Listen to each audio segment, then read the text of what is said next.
Hey guys, we're back with episode 12 of the horrible series. That's honestly what I'm going to keep calling it. It doesn't deserve a name. It doesn't deserve a name. It should be This Is Shit by Kira. Well, it would still technically Where the have fuck a does name. my boy Dave come in? God damn it. Okay, anyways. So, we've all had pretty eventful days. Or at least, I know I have. I wanted to die. Yeah. You don't need to tell your life. You don't need to tell your life story to the viewers. But I got a girlfriend. I told her she's being an idiot. Yeah, she did. It wasn't entirely on purpose, but I'm so glad I did it. See, I'm smart. I made her wait 2 to 3 years. You waited 2 seconds. So what's this girlfriend? Can we just not today? I'm already pissed off. Could you just put the fucking phone down? Let's get this fucking shit done. Damn it. Jesus, pissing me off. I didn't need to say what you said.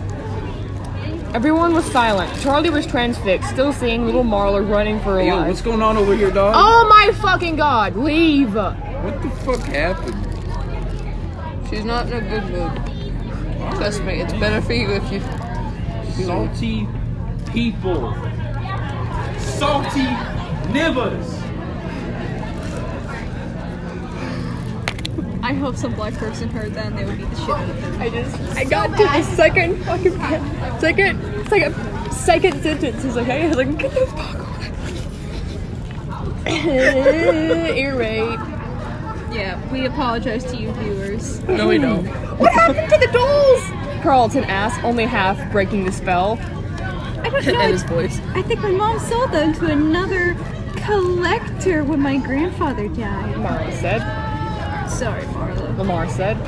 It's still just tricks for the mind. You missed your grandmother. You're frightened of death. And dolls are inherently freakable. Charlie broke in, wanting to head off the argument. But she broke it like a built-in. Is everyone done eating? We have to go soon. We still have plenty of time. Carlton I said. thought she was talking to me. It's like I was like... 5 minutes away! Something else fell out of his mouth, landing next to the first dropped bit of food. John looked around the table from person to person as though he was waiting for something. Permission to eat, please. We have to tell them, he said, looking at Charlie. Oh, I guess I'm just gonna. Oh yeah, we totally do. Jessica said. Tell us what? Jason piped up, peeking over the back of Marla's seat. Shh! Marla said half-heartedly. She was looking at John. Tell us what? John dropped his voice, forcing everyone to lean in closer. Charlie did too, eager to hear, even though she knew exactly what he was going to say. We went to Freddy's last night, he said. Freddy is still there? Marla exclaimed too loud. Shit! Shut up, you piece of shit, Jessica said, making frantic hand movements. I said head movements at first. Oh. Sorry, Marla said. I just can't believe it's still there. It's not! Carlton said, raising his eyebrow and grinning. A word at Lamar. Yes. It's hidden, John exclaimed. They were supposed to knock it down. Explained. They were supposed to knock it down to build a mall, but they didn't. They just built around it. It's really stupid. Wait. What? Entombed it, John corrected. You could have him say they just built around it or entombed it. You don't have to say, because that makes me question if this is A typo or something. This is John explained, John corrected. The fuck? And you got in. Lamar said. Charlie nodded, confirmed. Confirmation. No way. What was it like? Marla asked. Exactly the same. It was like everyone vanished. Charlie said softly. I want to go too. You have to take us. Marla said. Jessica cleared her throat hesitantly, and they all looked at her. I don't know. She said slowly. I mean, today, should we? We have to see it. Lamar said. You can't tell us this and not let us see it. I want to see it. Where's Freddy's? They ignored him. His eyes were wide, and he was hanging on to every word. That poor Jason child. I know. He gets yelled at by his caretaker His all the sister. time. His sister? Yeah. He gets yelled at all the time by his sister, and then he gets ignored by everyone else. Maybe Jessica's right, John said with reluctance. Maybe it's disrespectful to go tonight. There was a moment's pause. I sound like fucking Australian more than I do British. Moment's pause, and Charlie knew they were waiting for her to talk. She was the one they were really afraid of offending. They needed her permission. I think we should go. She said. I don't think it's disrespectful. It's also a way of honoring what happened. Oh, so you go into an abandoned place to honor dead people. Yes, that is what we do. She looked around a table. Jessica was nodding. Charlie wasn't sure it was much of an argument, but they didn't need to be convinced. They wanted an excuse. Your excuse is not to go there. Marla twisted herself to look back at Jason's plate. Are you done eating? Yep, he said. Marla pointed to the game in his hand. You know you can't play with that during the ceremony. Yep. I'm serious, Jason. I'm locking it in the car. Why don't you just walk me in the car? He muttered. I love you too. I'd love to. Oh, I'd love to. My bad. Marla Shit. said under her breath as she turned back to the group. Okay, we can go. They headed to the school in a caravan? Caravan. The boys in Carlton's car, Marla following, and Charlie bringing up the rear. Love that movie. Oh, this one guy came over. You know Jordan, the black dude. He came over and he was like, "Hey, how's your babe?" And I was like, "Oh, she's doing fine." He was like, "Oh, she's fine." I was like, "Yeah, she's fine." It just reminded me. We should have carpooled. Jessica said idly, staring out the window. It hadn't occurred to Charlie. I guess. She said. On the other hand, I'm not sure I want to ride with Marla and Jason. Just to said plainly, hint hint. They are kind of a team. Charlie agreed. When they arrived, the parking lot was already jam full. Charlie parked on the side of a street and she was hoping for a legal spot. Damn it, I just like knock over another car. When they walked into the Wait, school wait. along the familiar sidewalk, Jessica shivered. Did you say she was hoping for an illegal spot? A legal spot. Oh. Jessica shivered. I've got goosebumps. It's weird to be here. Charlie said. The school looked unchanged from the outside, but the fence was new and slick, a black plastic coated chain link. The whole town was like this, a mix of old and new, familiar and not. The things that had changed seemed out of place, and the things that had remained the same made Charlie feel out of place. It must be so strange for Carlton to live here. She thought.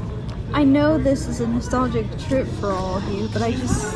Oh wait, that's Carlton. I know this is a nostalgia trip for all of you, but I just live here, he said. He had said. Shut up. Somehow Charlie was not sure she believed that. When they got to playing field behind the school, the bleachers were already full. Why are they not in the auditorium? Last time I remembered they were in the auditorium and not on the bleachers. Did I read this wrong? I probably did. I can't fucking remember. This is like 8th grade. I had shit to worry about. Oh yeah. Rows of folding chairs had been laid out in front of them to add more seating. Horrible chairs, by the way. And Charlie saw Marley and the boys at the front. Oh, great, she said. I didn't want to sit in the front row. I don't want to sit in the front row. I don't mind. Jessica said. Charlie looked at her. Of course you don't. She wanted to say. You're you. Amazing. I'm sorry, I should. Oh, look, we got a plug for Michael, even though he's mentioned once. Yeah, she said. No big deal. Half the town must be here. She observed as they made their way to the group where 2 seats had been saved. There was one open in the front row next to Carlton and one right behind it beside Marla. Jessica winked at Charlie and sat down next to Carlton. She leaned towards him and they started whispering. Charlie repeated herself to Marla. There's a lot of people here. Yeah, Marla said. I mean, it's a small town, you know. Michael's, it was a big deal. Plus, his parents still live here. People remember. People remember. Charlie echoed softly. There was a small raised stage set up in front of them with a podium and 4 chairs. Behind the chairs, a screen was suspended, projecting on it was a larger I thought you than said a life. scream was suspended. I was like, oh my god. Projected on a larger than life picture of Michael. It was a close up, just his face. Oh god. I just remember the fucking picture we took last year. That was the best picture. I don't know what It you're was talking not the about. most flattering picture. His head was shut thrown up. back in an odd angle, his Wait, mouth what open in picture? laughter. But it She was doesn't know. perfect. She doesn't know. Perfect. A joyful moment snatched up and kept, not curated. He looked happy. What picture? Marla's stupid. Darn it. Marla said softly. Charlie looked at her. She was dabbing her eyes with the tissue. Charlie put her arm around her. You barely knew him! I thought she said stabbing her eye. Yes. Damn it, Robert. Charlie, did you already say that? Oh no. She said. The sound system came on suddenly with a whine that slowly faded. So Marla loved Michael? Apparently. Because they didn't know him long enough to cry about his ass. They knew him for like a couple of years. Boo-hoo. Something on your nose. People die. We all die eventually. Yep. Oh, exhale. Four people walked on stage, a heavy-set man in a suit who went straight to the microphone, an elderly woman and a couple, a man and a woman. The man in the suit stepped in front of the podium and the elderly woman sat down in one of the 4 chairs. The couple stayed back, but they did not sit. Charlie knew they must be Michael's parents. She did not recognize them. She was young. When she was young, they had just been parents, a species that was for the most part unremarkable. She realized suddenly that she didn't even know their names. Michael's parents had not gone out of their way to interact with their son's friends, and Charlie had literally spoken to them as... Wait, where are we? Michael's mom, and Michael's dad, as if those were appropriate, as if those were appropriate forms of address. Okay, I just heard Michael's parents is a new species. That's what I heard. more,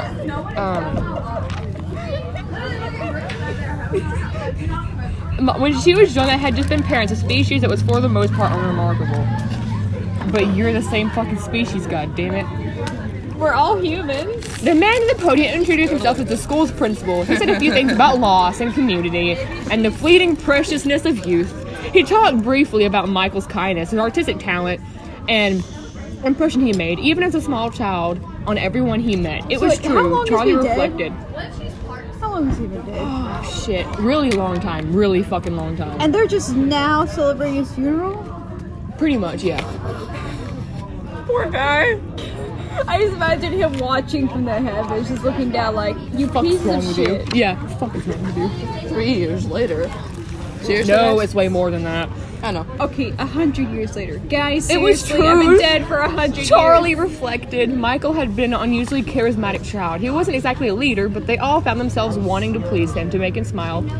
And so they did often the things he wanted to do, just to make him happy. The principal finished and introduced Michael's parents, Joan and Donald Brooks. They stepped at the podium awkwardly. Joanne. Or is it actually Joan? Is it Joanne or Joan? J. Joan. Okay, yeah, it's Joan. Joan and Donald Brooks. Those are horrible names. We Except already for know Joan. she has horrible names. They stood at the podium awkwardly, looking each other from face to Charlie's face full in the name is crowd, Charlotte, but for as some if reason, they were not sure how they had gotten there. Finally, Joan stepped forward. "It feels strange to be up here," was the first thing she said, and a murmur of something like agreement swept quietly through the crowd. "We are so grateful to all of you for coming, especially those who came from out of town." She looked directly in the front row, talking to the others. "Some of Michael's friends have come from all over. I think that's a testament to who he was 10 years later. we're celebrating his funeral 10 years later. With your lives on a new path, moving on to a whole new stage of life." We need to rewrite this as well. Like, maybe this could be like a flashback where they're going to like Michael's funeral, like after the murder. So close to the stage, Charlie could see she was about to cry. Tears wavered in her eyes, but her voice was steady. He's been dead for 10 years. Why are you crying? "We are grateful that you're here. We wanted to give Michael a legacy with this scholarship, but it's clear that he's already left one on his own." Marla grabbed Charlie's hand and Charlie squeezed back. "I wanted to say," Joan continued, "something about the families who were not the father here. of some child. As we all know, Michael was not the only child lost during those few terrible months." She read out 4 more names, 2 girls and 2 boys. Charlie glanced at Marla. They all knew they had been other children, but Michael's death had loomed so great all over their 2 lives girls and 2 boys. So we know that one of them is Chica. that they had never even talked about to other victims. Now Charlie felt a pain of guilt. To someone, those little girls and boys had been as vital as Michael. So to someone, their losses had meant the end of the world. She closed her eyes for a moment. I can't mourn everyone. She thought. No one can. John was still talking. Although their families have moved on to other places, those young girls and boys will always have a place in our hearts. Now, I would like to call to speak a young man who is particularly close to my son. Carlton, if you would. They all watched in surprise as Carlton stood and climbed up behind the podium. Joan hugged him tightly and stayed close behind him as he pulled a crumpled piece of paper from his pocket. Oh, we're so fucking far from chapter 4. This is chapter 3? Mm-hmm. We're on page 86. He cleared his throat over the head of the crowd, then crumpled the paper. And how many pages are there? 389. So practically 400. And like the first 3 chapters are about 100. So he cleared his throat, looking over the heads of the crowds, then crumpled the paper up again and put it back in his pocket. I don't remember as much as Michael as I should, he said finally. Too many of those years is a blur. I know we met when we were still in diapers, but I don't remember that, thankfully. There was a soft titter through the crowd. I do know that far as back as I have memories, Michael, in them. I remember playing superheroes. okay, I'm gonna borrow your finger for a second.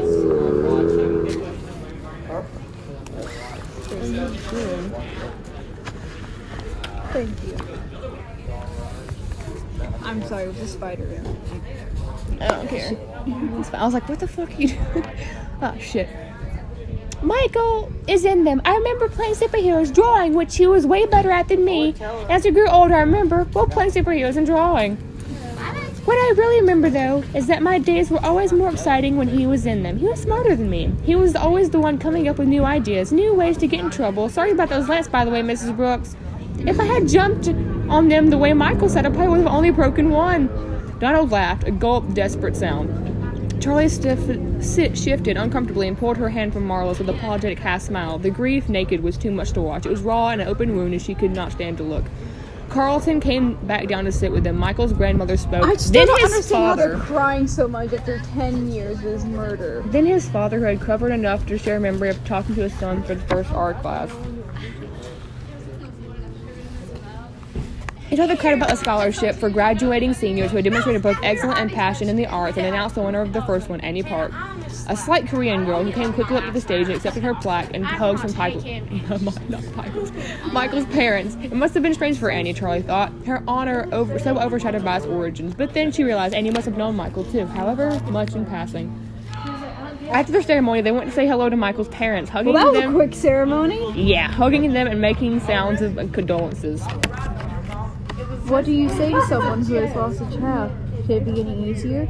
Could 10 years make a difference, or do they wake up each morning as fresh with grief as the day he died? On a long cafeteria table beside the stage, pictures and cards were collecting slowly. I understand that it's hard to, get rid of grief, but it's been 10 years. I expect that you would hold back your tears by this point. Yeah, it's been, almost 10, 15 years since my Nana died, and I haven't cried since then.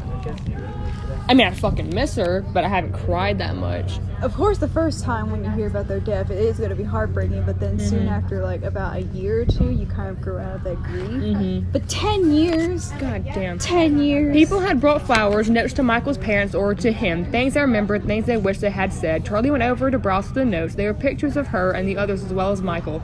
It shouldn't have surprised her. They were all together constantly as a group or in rotating groups of 2 and 3. She saw herself in the middle pose. Michael, John, and she, all covered in mud with Jessica beside them, still perfectly clean, refusing to go near them. Charlie smiled. Shit. That looks about right. Another 5 year, and then another, a 5-year-old Marla struggling to support the weight of her newborn little brother. With Lamar peering suspiciously at the tiny thing over her shoulders. Right there. Okay. Some of Michael's drawings were there too, crayons scribbling professionally, inconspicuously framed. Charlie picked one up, a drawing of what she supposed was a T-Rex stomping through the city. It was actually, she realized now, almost amazing how talented he was. While she and the others were scribbling stick figures, Michael's drawings looked realistic. Sort of. That kid could draw. 1, 2, 3, 4, 5, 6, 7. 7. There you go. That's really good, Johnson. You scared me. I'm sorry. I want to see where fucking